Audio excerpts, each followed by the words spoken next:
They killed a man with fire one night, strapped him in an oaken chair, and pumped electricity into his body until he was dead. His killing was an legal act. No religious leaders protested the killing that night, but I was there. I saw it with my own eyes. And what I saw set my soul on fire, a fire that burns in me still.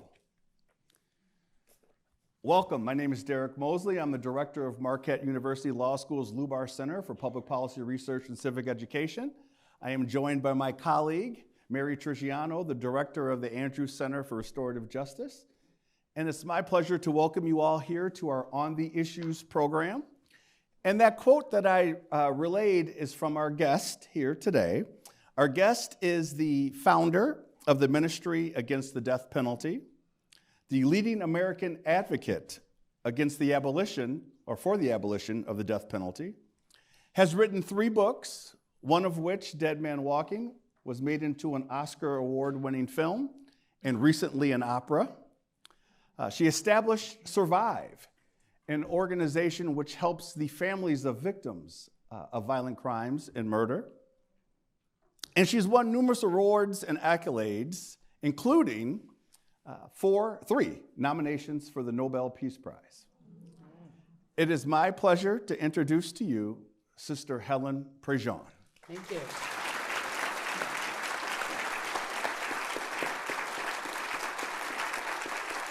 Thank you.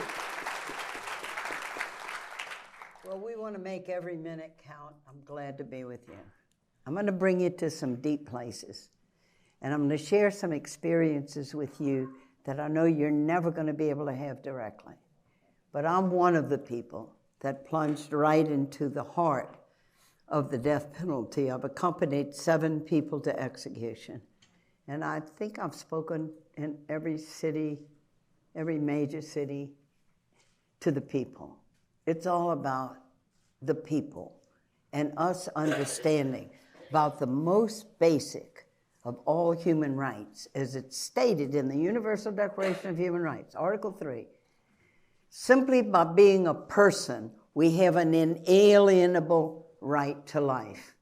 Maybe some of you have followed that in 2018, the Catholic Church, after, takes a while, 1,500 years of dialogue, changed the Catholic Catechism, because for all those years it upheld the right of the state to take life.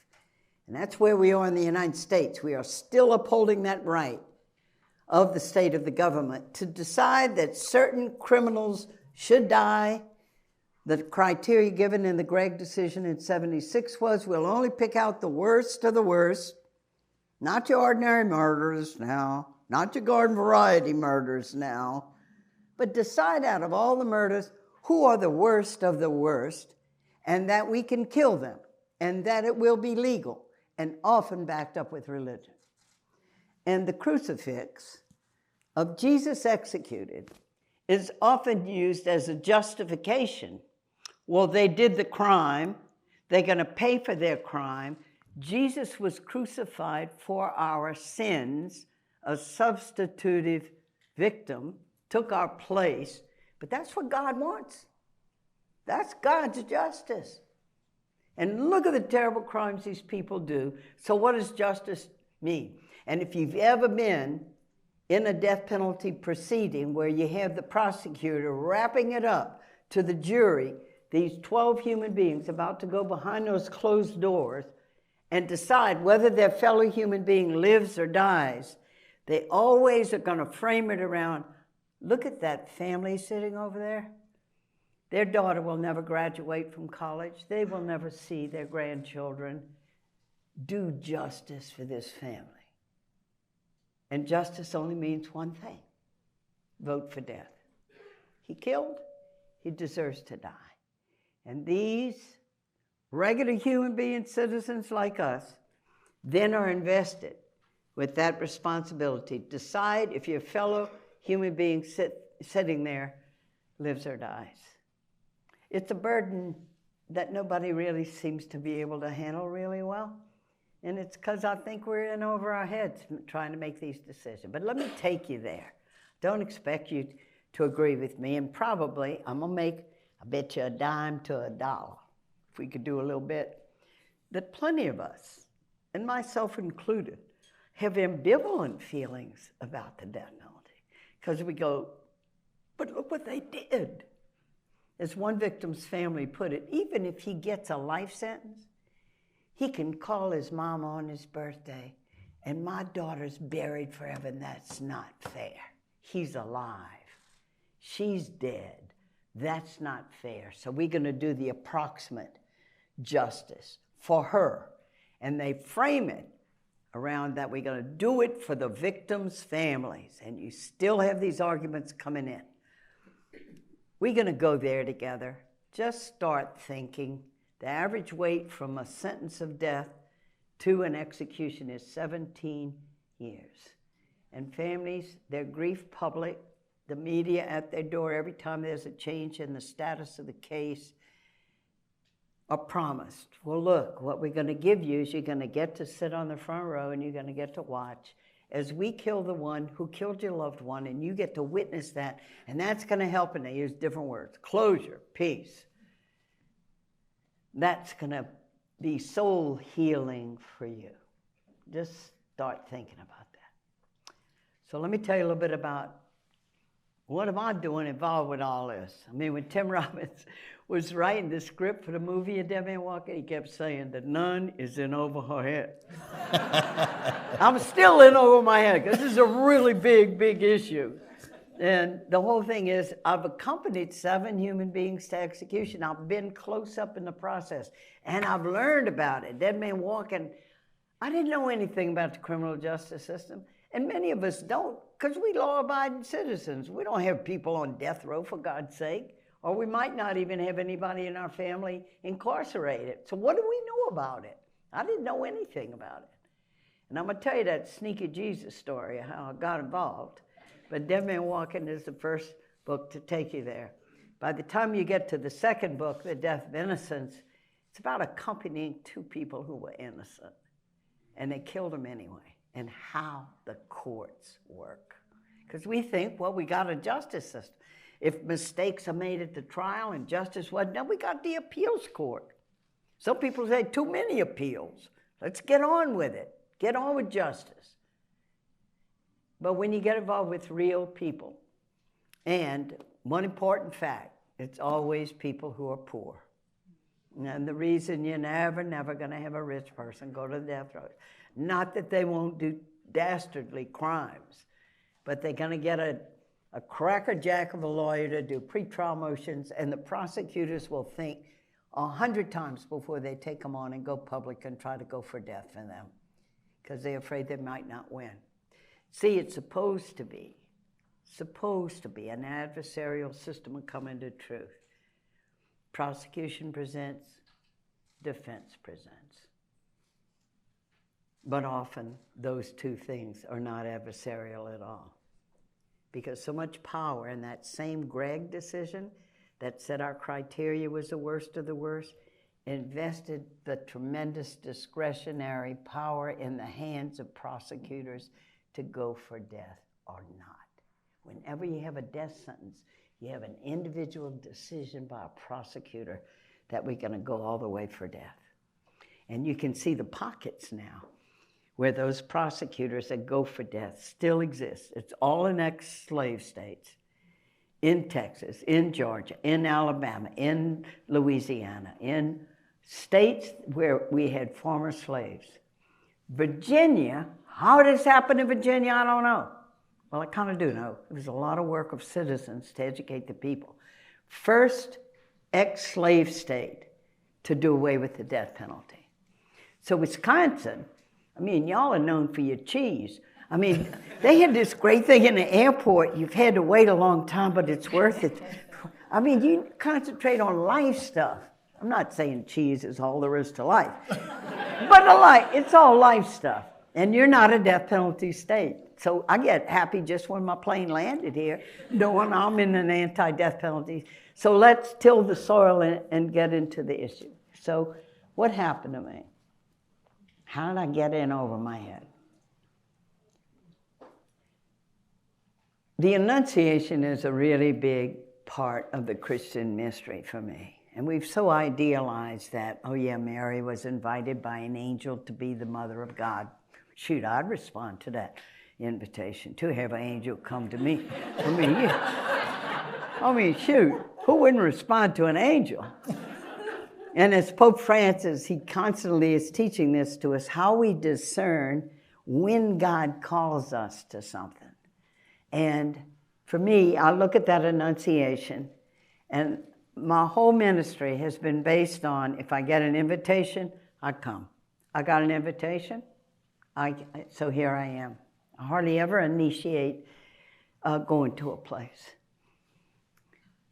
So I don't know anything about the death penalty, and I live in New Orleans, Louisiana. And as I tell in my spiritual autobiography here, grew up in the Jim Crow era in Baton Rouge, Louisiana, and the only way I knew African-American people was as our servants. We even had a servants' quarter in the back of the big house where my family lived. My daddy was a lawyer, had a lot of poor clients. One time a lady gave him a chicken for payment. Mama said, I'll cook that chicken, but you got to pluck it, Louis. Poor people. So I had a good mom and daddy that cared about justice for people because they both had grown up poor. But African-American people, I didn't know as my peers. So part of the waking up was, as I tell in River, I don't even know, half of the city of New Orleans lives in poverty. African-American people, and I'd see African-American, especially young men, put into a police car, handcuffed at night. I had no idea, though, what was really going on, how the rules were so different if you were poor and African-American. Because I was a white woman of privilege. I wasn't even scared of, and I did get stopped a number of times for speeding. And they pull you over. I mean, it's a Catholic state. Ooh, you get them the insurance papers, says Sisters of St. Joseph, so you play the nun's card for all your work.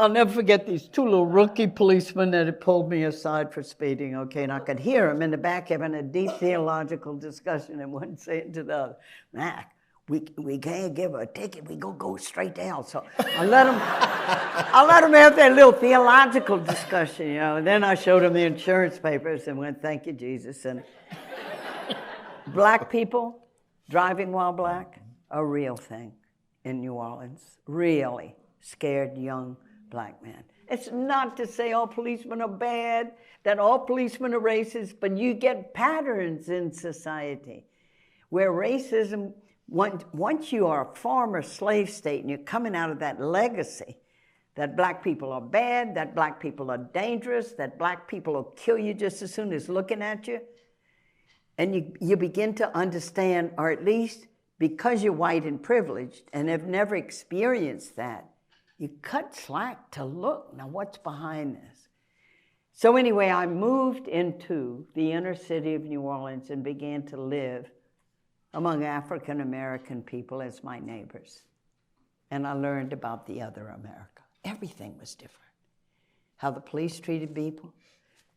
When you don't have health care and you have to go to Charity Hospital and wait till 3 in the morning till some little tired intern from LSU Medical School finally sees your sick child. Housing, you know, that you're in housing that's with the maintenance person won't come even though you've had a leak in your kitchen for 3 years. Everything was different. Poor people wait, poor people. And my heart was struck with fire. And I realized you gotta be close to suffering for your heart to be touched. There's a great saying in Latin America, what the eye doesn't see, the heart can't feel. So here I am working in Hope House. Here I am in the Adult Learning Center working with African-American people like Miss Ruby, who could only come to school. She's 75 years old. She had worked in the fields and then spent most of her life cleaning white people's houses. She wants to learn how to read because she wants to know what was going on with Moses on that mountain with God. When he would come down, his face would be shining. She in it just for Moses, all right? So we go right into the Bible because she wants to learn to read. a kid, a junior in a public high school. Well, look, Leroy, we're going to give you just a test, see where you are at your reading level, English, math, and he couldn't read a third grade reader. And I think of St. Joseph Academy. I think of the St. Joe nuns that taught us in Baton Rouge, Louisiana, and how they developed my gifts, how I learned public speaking by the time I was a junior. I'm not more virtuous than this kid. I was just given and cushioned and resourced with all this stuff. So I better do the right thing. This is not, virtuous white woman comes to save black people. This is justice at the most elementary level. You have served me all my life, and now it's my time to serve you. And while I was there, as it says in Devon, one day coming out of Hope House on St. Andrew Street, here's a friend who works in the Louisiana Coalition of Jails and Prisons. It is 1981. And we had just had a case of 2 black men dying in a hot box out in one of the rural jails where they put them in this tin aluminum steel box, and they had died from the heat. And the biggest incarcerator in the United States, Louisiana State Penitentiary, which we all call Angola, formerly 3 plantations. And still to this day, when you're incarcerated at Angola, your starting pay is 2.5 cents an hour, and you work out in the fields and they're still picking cotton. When you look at the penal system, it comes right out of the whole slavery system, because when the slaves were freed, where the plantation owners going to get their workers? So it goes right into convict leasing. It goes right into, and you just see the connection. And still to this day, we are experiencing the legacy of that. 75% black people that are incarcerated. And I began to learn. I didn't know. But knowledge can set you on fire, too. Not just looking into the faces and interacting with real people, but knowledge sets us on fire when we know things we didn't know before. And there's the enunciation. So what you going to do with that? Now you know this. What are you going to do with it? Well, just walk on. Oh, that was interesting. And sometimes, though, we get knowledge and then straight fire from the Holy Spirit in us, and a spark comes awake in us, and we begin to act differently. So what happened with me, so here I am at Hope House. So here's this friend coming down St. Andrew Street. And this is why I call him Sneaky Jesus. And you do have to be on the lookout for the sneaky guy. Hey, Sister Helen, you want to be a pen pal to somebody on death row? And I thought, I was an English major. Oh, yeah, I could do that. Sure. I'll write a few letters. I had no idea they were going to kill this person. I think I'm only going to be writing letters. And he gave me the name, Patrick Sonnier. And he was on death row. And he and his brother had done a horrific crime. They had killed in cold blood 2 teenage kids, David LeBlanc, just 17 years old, Loretta Bork, 18 years old, shot in the back of the head at close range. And I'm going to find all this out. I don't know the crime yet, and much less that I was going to be with him when they electrocuted him to death, which is the first story in this book. So I said, yeah, I'll be a pen pal. So what I mean by sneaky is you get involved, you put your boat in a little current. You just start going along. Yeah, I'll join that committee or whatever. And then he had no one to visit him. And the words, how many times had I meditated on the gospel of Matthew? Hungry, you gave me to eat. Thirsty, you gave me to drink. Oh, bop, bop, bop, bop, bop. And I'm looking at the words, I was in prison and you came to me. I'm going, we have our own way of spinning these scriptures. Well, there's a lot of ways of being in prison, I mean, like if you're shy, you can't handle groups, you're kind of in prison, You had a bad childhood, you're kind of in prison. But there were the words, I was in prison and you came to me. And I wrote him a letter, I'll come see you sometime. And here's where Sneaky Jesus Part 2 really came. Because he writes back right away, you'll come visit me. A visit's a really big thing. And he just says, I'm a Catholic, you're a nun, would you be my spiritual advisor? fill in the form, don't even think about it. Little do I know that 2.5 years later, when Pat is executed in the electric chair, the only one who's going to be able to be with him in that death house for the last 3 days of his life and walk with him to the electric chair and be there as he's killed, saying, look at my face. And it's all about the dignity. It's all about the dignity. Look at my face. I will be the face of Christ. Not to condone what he did. This is an unspeakably terrible crime. But then you look at this protocol of death. You look at this cold, calculated, now they take him, now they come, now they give him his last meal, hope you enjoyed it. Psychiatrist visiting him in the last hours, hey Sonia, you need anything, take the edge off. There's even a politeness, a kind of politeness. One of the guards whispered to Tim Baldwin before he was executed, Tim, you got to understand, this is nothing personal. And there I am. And I witness the killing of this man, and I am plunged in over my head. It was the middle of the night, walked out into the parking lot in Angola. Good sister friends and this wonderful lawyer, Bill Quigley, a real champion of poor people and justice, were waiting for me. And the first thing I did was throw up. I had never witnessed anything. I'd never come close to it. It was all legal. Supreme Court saying it's fine. I think the majority of people, in fact, when that man came out in 93, 80% of the American public was all in favor of the death penalty.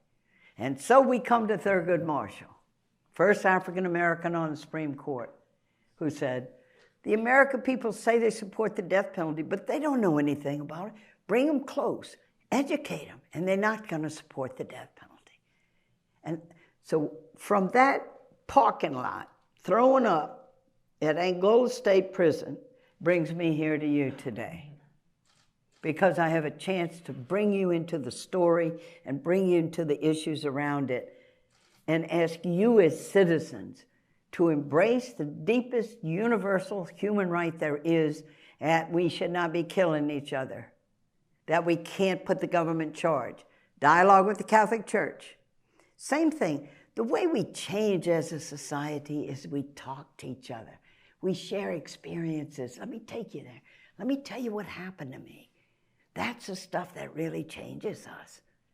And so in the Catholic Church, when in the 80s, when I'm first with Pat Saunier, and then with Willie Celestine, and then with Robert Lee Willie, we had an archbishop in New Orleans who was all for the death penalty because he had been in the military as a chaplain. He believed in it. So all the Louisiana bishops were mute. Because the Archbishop of New Orleans wouldn't speak out against it, they couldn't speak out.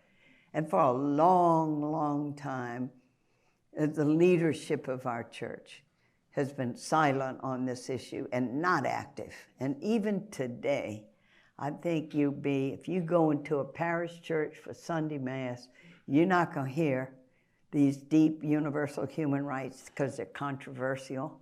Anytime, and Tim tried to get this into the movie, this line, because it's true though. I mean, get involved with poor people and controversy follows you like a hungry dog. It's always going to be controversial, right? So anyway, I start going into parishes where they have a social justice group. Sometimes they called it other things. They thought the word social justice was too controversial. So you call it other things. And then gradually, over the years, I'm bumping into 2 popes. and when you have a dialogue with a pope, it's no different from talking to anybody else. All right? Like, you don't have this certain pope language and all, but... And the first was Pope John Paul II. And it's from this book, Death of Innocence. The second story in here is about Joseph Odell in Virginia, who was innocent. He was just trying to get a DNA case, get the DNA tested that would show he had not raped Helen Shartner, take the felony away from a murder and, have a death sentence, just trying to get a DNA test. Barry Scheck was going to do it free. Virginia was keeping it out. No, you can't get the test. Italy got involved in hearing the story of Joseph Odell, and the governor of Virginia got $10,000 faxes from the Italian people. Do not kill Joseph Adele. They can't wait to kill Joseph Adele and get all the Italians off their back. And I guess that's how the Pope heard about it. Who is Joseph Adele? And I get to send him a letter that was directly put in his hands. And it was, Your Holiness, I meet a lot of Catholics who say they're pro-life. And we are. But they mean pro-innocent life. Because if somebody does a murder, though, we draw a line. That's different. And they deserve what they get. And so they support the state killing. Pro-life means, Your Holiness, can you help our church understand that pro-life is not just for the innocent? And if you want to crystallize the message of Jesus and what Jesus was about, you do it in this issue. Would Jesus pull the switch? What does it mean to truly be Christian? And I knew where I needed to bring him in the letter. And I took him right into the execution process. And I said, walking with a man. It was Pat Saunier, actually. He's surrounded by 6 guards. His hands are handcuffed close to his chest. He has leg irons that he can only take small steps and not escape. And then he is strapped down, and then the switch is pulled, and he's electrocuted to death. Here's the key thing. He's made completely defenseless, and he's killed.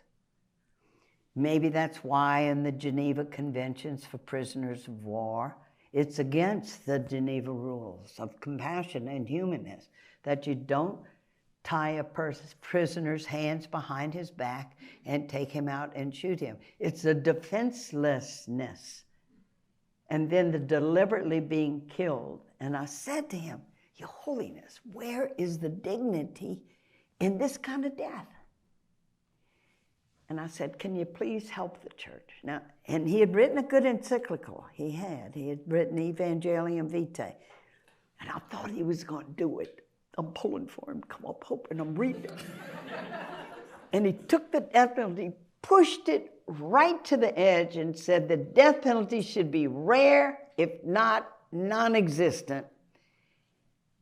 And then he left this great big old loophole and said, but in cases of absolute necessity, the state can execute. Here we had New Orleans, Harry Connick Sr. His son does the pretty music. Harry Connick Sr. was known for throwing people on death row and getting people as many executed as he could. And right away, sure enough, the BBC was doing an interview. He held up Evangelium Vitae and said, look what the Pope says, cases of absolute necessity. We can't get enough death penalties in this city with all its crime. And I was able to put that into the lap of the Pope. Your words are being quoted for death. We got to change the principle, got to change the foundation. It has to be a universal principle like the Universal Declaration of Human Rights. Under no circumstances can you ever trust a government to be able to set up a criteria and set up the legal system, the court system, how this thing's going to work. We have some friends that are designing an electronic game called Death Row Lottery. And the first roll of the dice, it gives you a 1 or a 2.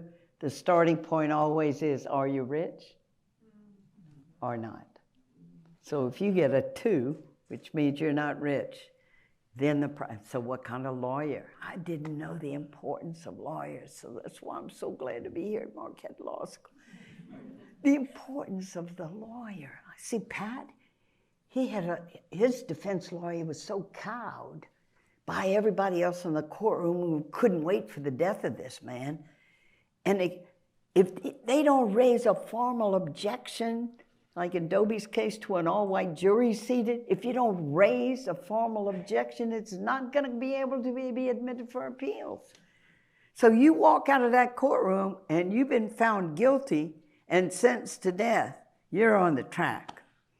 And then to see, as you'll see in Death of Innocence, what happened to Joseph Adele, what happened to Dobie, what are the appeals courts supposed to do? So I used to think, well, any kind of injustice done at trial, they're going to go back and take a new look at that evidence that's coming in. They'd slam the gates, it's just like treadles that come behind your car when you're in a parking place. They go file too late. I'm going to bring you now into the death of Ivan Cantu. Just happened in Texas, February 28th. You know that Annunciation? And I keep thinking of the words of St. Basil, Annunciations are frequent, incarnations are rare. Because anytime we respond, we're going to make Christ present in our world in some kind of way. And I was just back. We had just had the opera of Demi walking at the New York Bloomin' Met. 90,000 people in there saw and experienced. And an opera is a full art form where you have live drama and you have music to instruct your heart. It's very, very powerful. Man, I'm on a high. I'm home. Man, we got that out. And there was a letter waiting for me.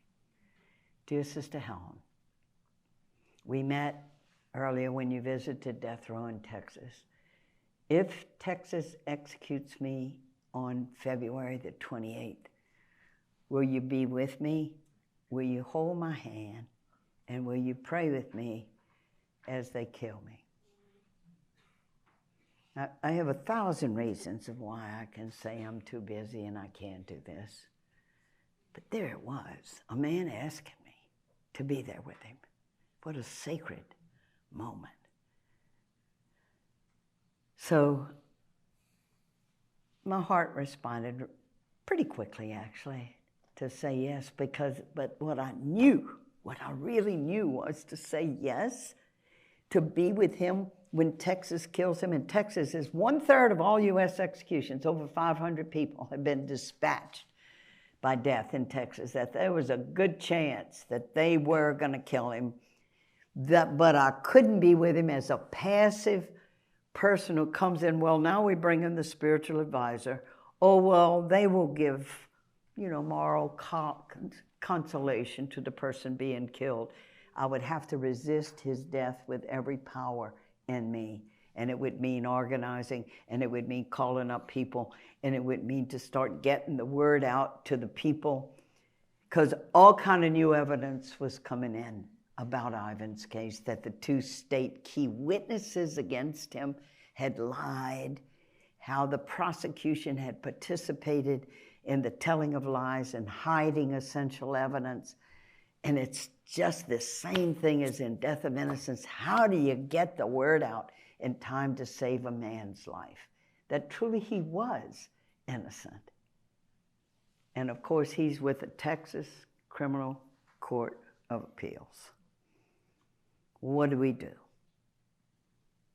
Start making phone calls. I called Susan Sarandon, my buddy. And she called moveon.org. And we start working. That's a platform to use for public education and action.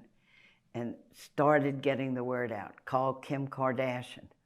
I don't know too much about Kim Kardashian other than she gets involved in good stuff, and she started getting the word out to her millions of followers on her social media. Hey, this man may very well be innocent. So Jane Fonda gets in. A good old Martin Sheen. So we had the Catholic nun and the Catholic actor, and we were out there together. And Martin got in there. I mean, then he calls up Jane Fonda. And then so you want to get celebrities to speak up because they have recognition. And so we do everything we could. By the time Ivan's up for execution, 250,000 people had signed a petition and urged the governor, Greg Abbott of Texas. You have power in your hands. It's called the last divine right of kings, that governors have this power. He had power to give a 30-day reprieve. But of course, politically, he's so swathed in all this stuff, he won't even look at the case. But we don't know that. We know we just got to try with everything in us. And then being there with Ivan and walking into that execution chamber. It is a cruciform. They have to stretch their arms out. And I remember the words in the psalm, they will look on him whom they have pierced. And I had been with Ivan just a couple hours before in our last visit. His mother was there with him as well. And she was strong and she was good. and she believed that he would be in God's arms, and it has sustained her since his death. But I knew, see, I could stand right by him. His head's like right here, and I could just talk into his ear and held his hand on the right hand. And it was a prayer. It was a prayer of the loving arms of God waiting for him. How he was very much like Jesus because he was innocent and the state was executing him. And your death will not be in vain. We will make your death redemptive, Ivan. We will tell your story around this country to just show the brokenness of the system so that other lives can be saved. Because who can know how broken this thing is? And now we're sending innocent people in along with the guilty. 197 lucky people have been exonerated off of death row. For every 8 people sentenced to death, 1 has had to be freed because we made a mistake, because all the evidence didn't come out at trial, because it wasn't truly an adversarial system, because prosecutors in charge, which have a political agenda, all of them, without exception, can hide evidence and no accountability for it. Glenn Ford spent 30 years on death row in Louisiana, came out and died 1 year later of cancer, and Louisiana did nothing for him afterwards. Sorry, 30 years of your life. Mistakes. And of course we make mistakes. And look at this lottery system that we have. But I remember the stillness in the room. I remember how clean the execution chamber is in Texas. And I remember the warden, a woman warden, Kelly Strong, her hair perfectly coiffed. She had on a nice, neat suit. She stood in a position. I had to go for a training session. What I could do, what I could touch, what I couldn't do. And there she was presiding. And I was there with Ivan. I prayed with him. Then I nodded to her. Then she said, "Do you have any last words, Ivan?" He said, "Yes, I do." And he directed his words to the victims' families who were there. His cousin, James Mosqueda, had been killed with his fiancée, Amy Kitchen. And he said to the families, "I didn't kill your son and I didn't kill your daughter. And if I had known who did, I'd have done my best to get you the information." And all that began to be discovered very late about who was motivated to kill this man. All the things that should have come out at trial and didn't. And his last words were to them, "I'm so sorry your son and daughter were killed. I did not kill your son and daughter." And then he thanked me, his mama, all the people who had helped him. And then his last words on this earth were, "Warden, I'm ready." And then she gives the signal. She's a trigger. She gives the signal to the executioner behind a one-way plate glass so you never see who it is. Why the anonymity?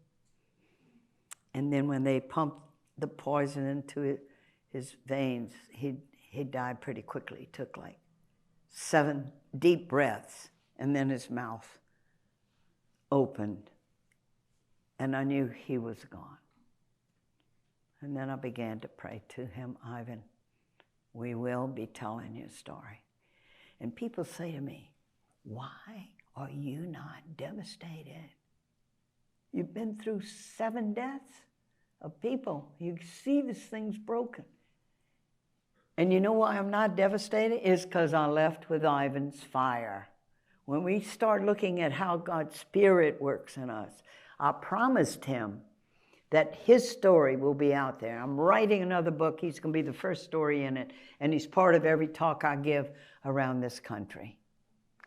We just don't have to kill people anymore. And you don't have it here, but the states that still have it, these little fighting coalitions to abolish the death penalty, they need all the help they can get. And we won't turn away help for our ministry either. Did you give them away to help us? Is that part of this thing? Oh, yeah, we got Oh, it. yeah, got me. We got it. Great. But the road is the one Mary's on. and Marquette University of restorative justice. Where did we get the idea that the way is to punish people, to impose pain on them, to throw them into exile, separate people from their families? Why are we so much into pain and punishment? What would it mean to restore life of human beings? And we know that education is one of the things. I think the average educational level of 75% African American people in prison in Louisiana is 6th grade. What does it mean to educate people? I mean, here we are at Marquette, and we're at a Jesuit university. I saw the words that's been part of the spirit of the Jesuits, to be a person for others. Our biggest challenge in life is to get out of our ego and our little small agendas around ourselves, to love other people, and especially those, the vulnerable and those who have no one to be a voice for them. And I hope this law school sets a fire every time there's a class that goes on in this law school to inspire young people who are going into law, where you can have such leverage to help human life in trouble. And that's what we're about. So I hope you catch on fire. Do y'all have fire extinguishers out there? We got fire extinguishers. Well, we don't want to use them.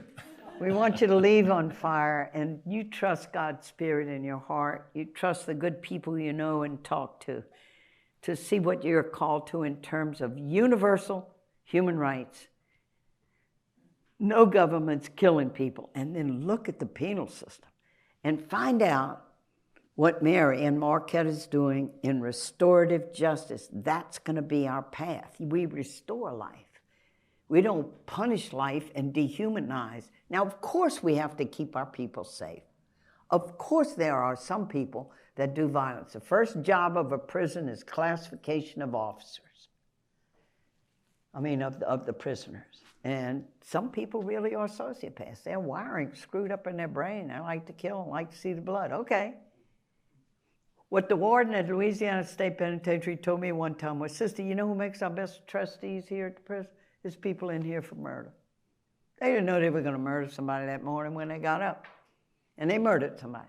And then they get here, they have a disciplined life, they learn to read, they get an education, they learn how to take care of each other. The prisoners run the hospice program, because we have a lot of people in prison for life without parole who are old and who are sick. Prisoners taking care of each other. The whole thing in life is to learn how to love. But how big is our circle? And what are we going to do with our one wild, precious life? So that's why I'm glad to be talking to you today. So why don't we stop and... Yeah. So, and that was the intro. She answered all our questions. No, they all have questions. Thank you. That's a great intro, by the way. Great intro. Well, now you going to give the real speech? Yeah. Here we go. So, but Sister Helen, if you could, we were able to have an opportunity to sit down and break bread last night. If you could tell the story, well, that's a good way to put it. More than bread. No, Okay. I'm sorry. You don't have to tell all of it. But so my question for you is, could you tell the story about the last time you were here at Marquette? Oh yeah, okay. Please. So the book came out in '93, Dead Man Walking. By the end of '95, we had a first-rate film. They got 4 nominations at the Oscars, and Susan Sarandon, she'd been nominated 4 other times. And she wouldn't even look at the dailies in the movie, because nuns' clothes, pretty simple, no makeup, short haircut. So she wouldn't even look at it. And there she is, nominated 4 other times, and don't you know, she gets the blooming Oscar. She was so out of breath, wasn't she? So anyway, that had happened at the end of '95. Y'all, on the Feast of the Annunciation. It was March 25th, and 1.3 billion people heard about Dead Man Walking. It got into the vernacular. And so shortly after that had happened, I come to Marquette to speak. And so I try to make my way to Jesuit universities. They ain't perfect, but they try. And I told the story in that talk. Before Pat was executed, we had a communion service, and it took like an act of Congress in the prison to be able to play a tape, and it was of the St. Louis Jesuits, and it was "Be Not Afraid." If you walk through the fire, you will not be burned. If you go through the sea, you will not be drowned. And I told the story of Pat hearing that hymn before he walked to his death. And as he walked to his death, I read to him from Isaiah, "I've called you by your name if you go through the sea," and how important that music was to him. And afterwards, this young Jesuit, who was he, Sherry?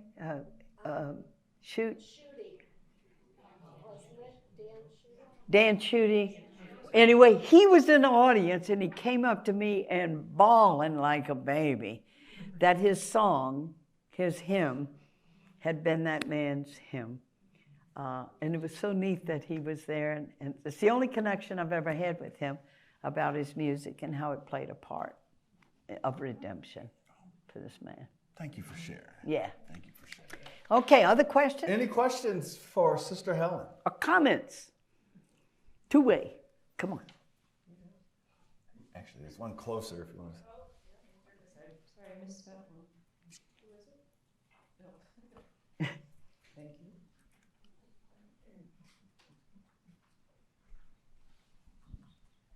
Thank you for coming to Marquette, Sister Helen Prejean. Thank you. Wonderful.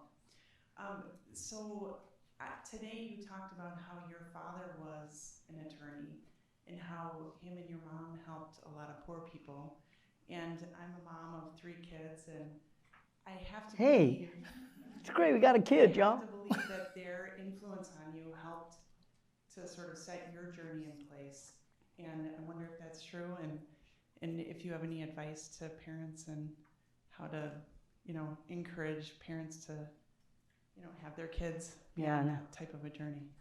Yeah, I'm not too much on giving people advice, but kids absorb what their parents are about, okay? And mom and dad, they were limited in a way. Like Daddy always helped poor black clients, but never spoke out about the Jim Crow laws. I had to learn that that's part of justice, see? I believed in being charitable, and I could see that in my mom and dad. But then faith was a big thing, and in their support, I became a nun. And I described to y'all that day, leaving home, when you became a nun in 1957, before a lot of you were twinkles in God's eye, you were leaving your parents forever. I was never going to go back in my family home. We were taking the words of Jesus literally. When you leave your family, we had packed my nun's trunk with my nun's clothes that my mama had helped me.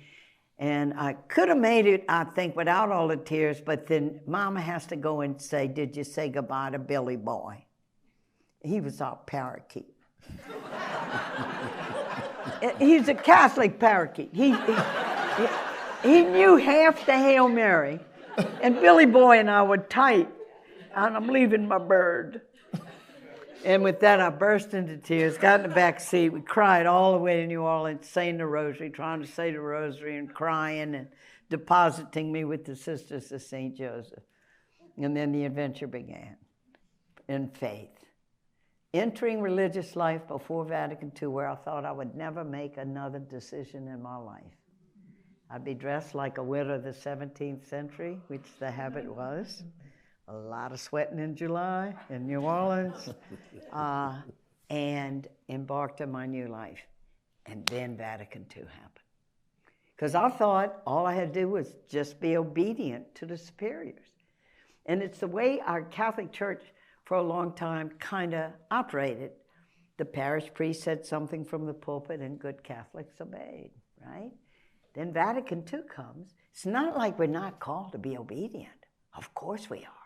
But it's obedience to the gospel of Jesus.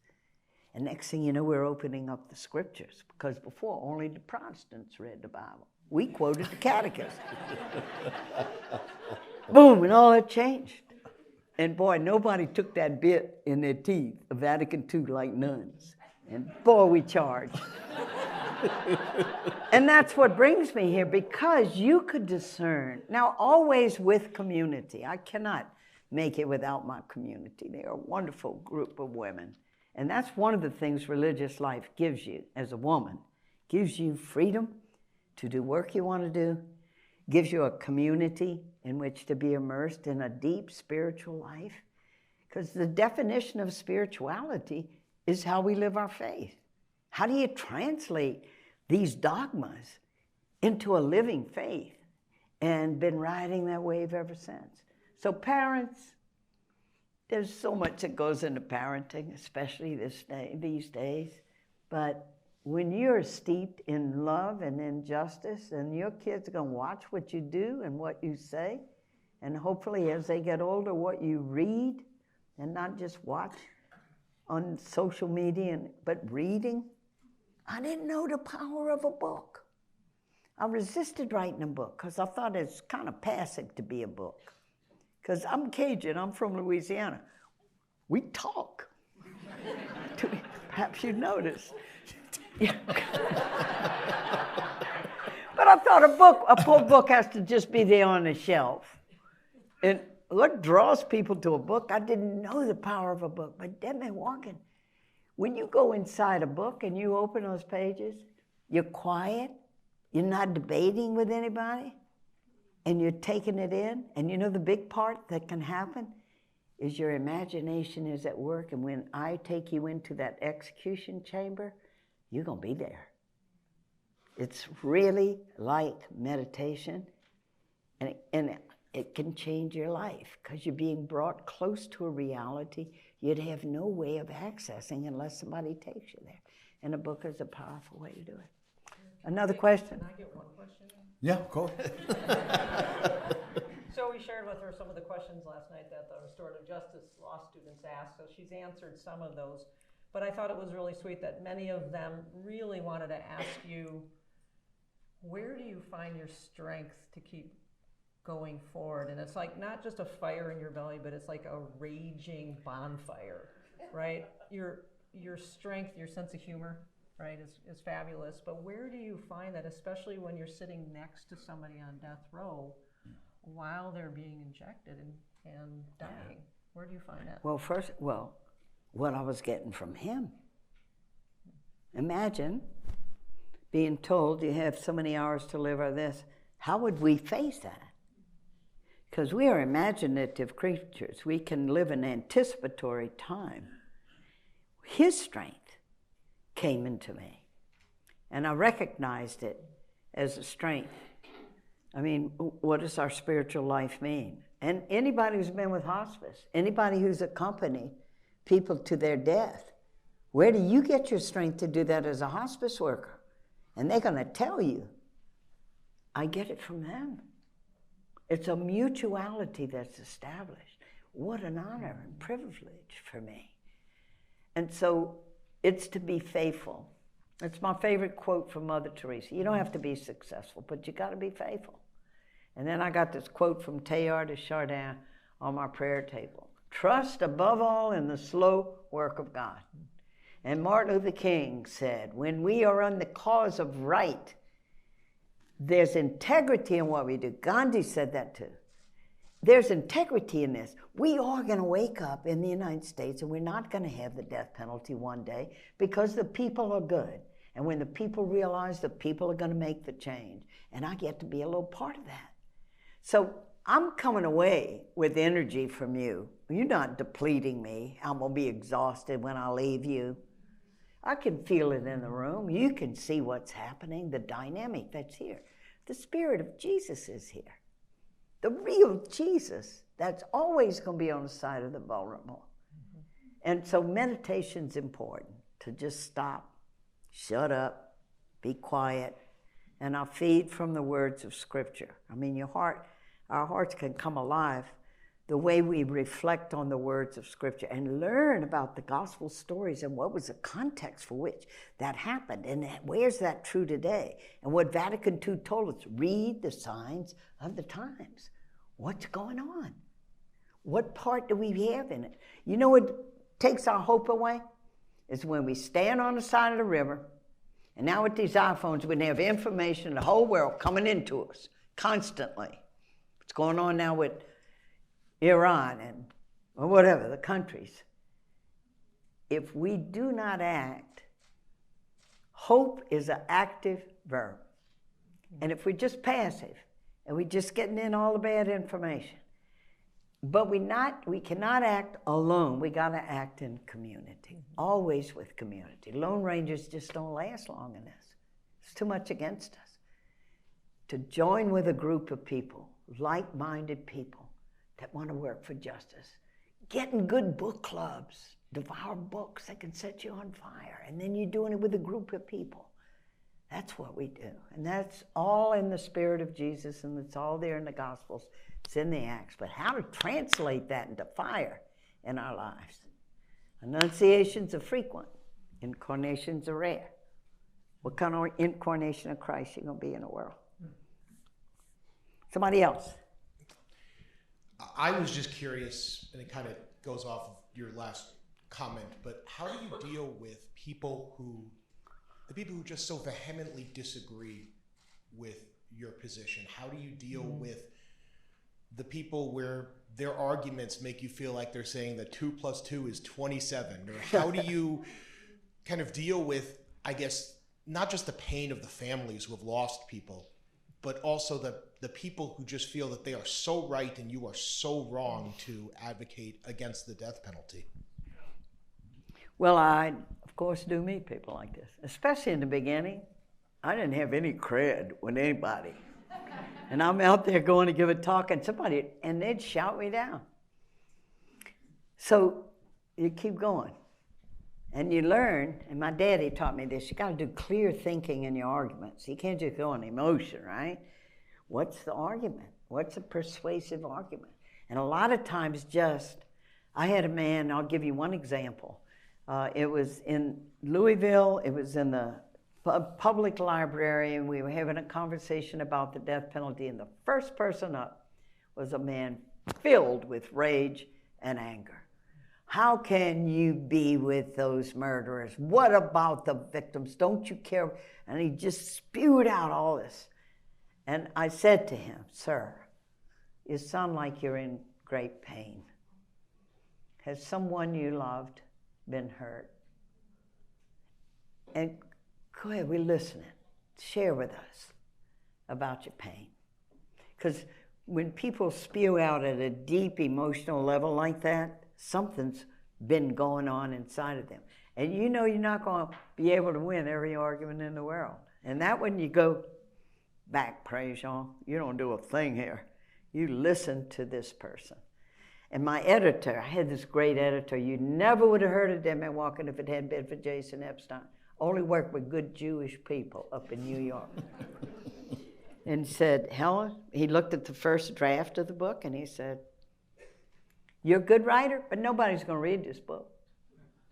Because you are so into the human rights of the people being executed, you wait far too long to take people into that crime of killing those 2 teenage kids. So they're going to say, the nun ain't going to be able to face it. She's a nun, she believes in forgiveness, Jesus. If you don't talk about the killing of David LeBlanc, Loretta Bourque, in the first 10 pages of this book, and your own outrage at the killing of these young kids and the grief of those families, nobody's going to read your book." And he helped me shape the story. And we always got to go there with audiences because that's the journey. Look at this terrible crime, feel our outrage, because now the rest of the moral journey is up to us. How are we as a society going to decide how we're going to treat this human being who did this? And then he said, step by step, you take them then into the execution chamber and bring them into the execution, show them the face of the man, what happened, and you leave them there. You leave them there. It's for them then to work out. And he was a great, great asset to me. I've only had really good allies who've come to my side to help me, good editors, good people to help me, the community, because they knew me when.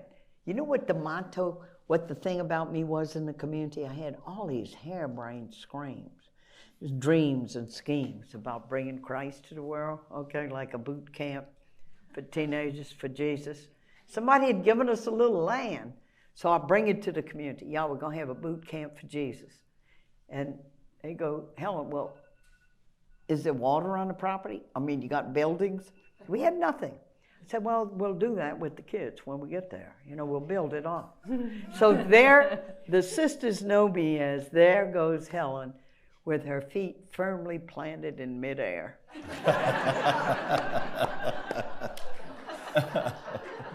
Help me be real. I'm going to do one more question. Sure. Can you talk a little bit about the documentary coming up? Oh, yeah, there's this documentary, y'all. It's called Rebel Nun. Not my favorite title. I said, are they going to be thinking of Confederates and stuff?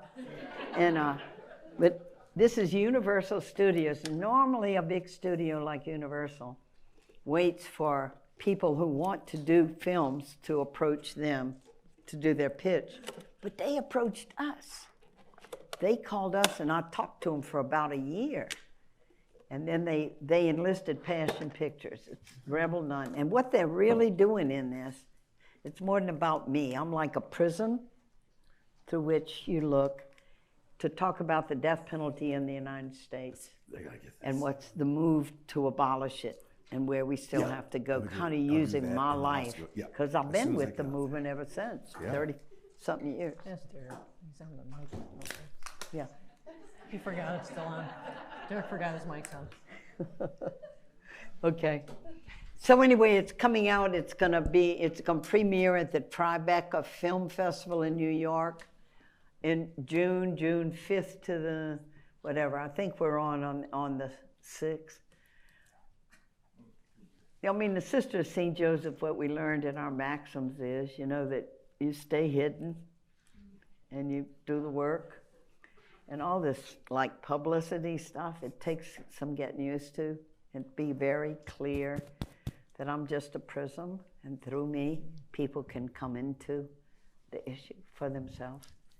And so that's what it's going to be about. I don't know what it's going to be on, if they're going to get it out on Netflix or where it's going to go, but I figure that's out of my hands. I did my best with them making the documentary. We'll see what happens. It's called Rebel Nun. You know how they got the title?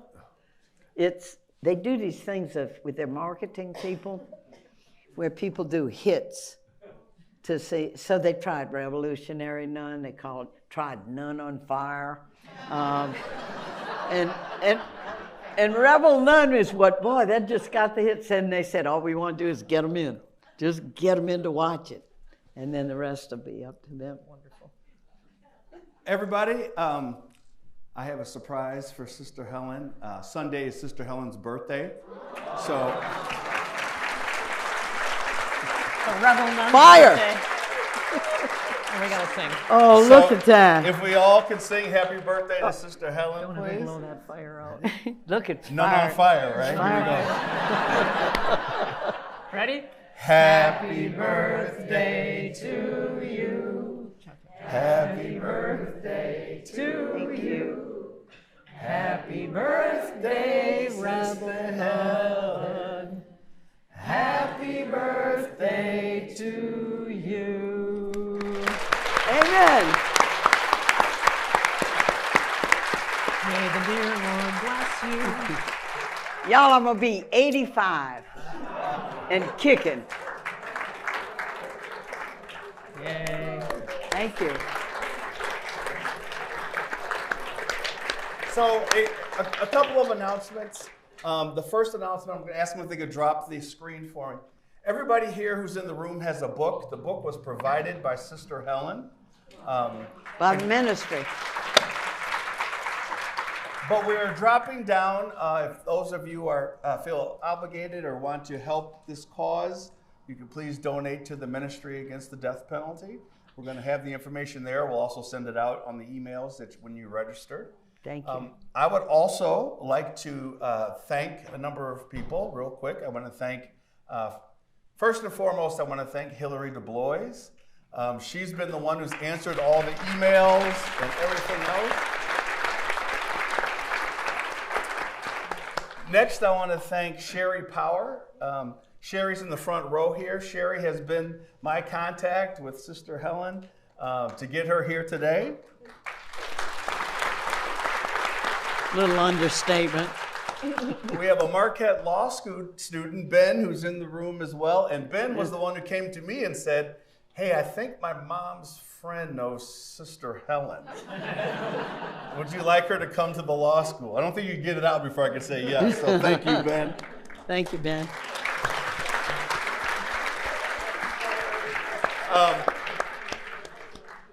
And take your phones out, please. Feel free to take a picture of the screen. And lastly, I want to thank Sister Helen Prejean for coming here today and sharing your message. Thank you very much. Yeah, glad to. Thank you.